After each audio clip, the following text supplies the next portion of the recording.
So we'll begin this ceremony on this great 4th of July day with a proclamation from the city of DeSoto, whereas on July the 4th we will commemorate the 228th anniversary of the signing of the United States Declaration of Independence, and whereas July the 4th is regarded as the birthday of the United States as a free and independent nation that is traditionally celebrated with picnics, patriotic parades, and a night of concerts and fireworks. And whereas we celebrate this date, Americans can take great pride in our history and look to the future with confidence. We offer our gratitude to all the American patriots, past and present,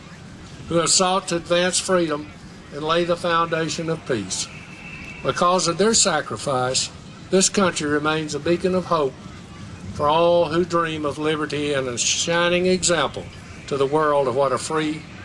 people can achieve. Now, therefore, I, Bobby Waddle, Mayor of the City of DeSoto,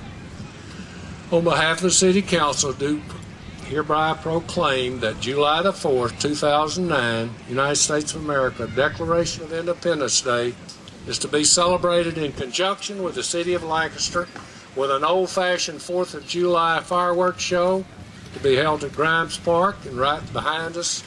and hereby encourage everyone to join in for this special community event. Lady Bars and Stripes and full staff for their homes.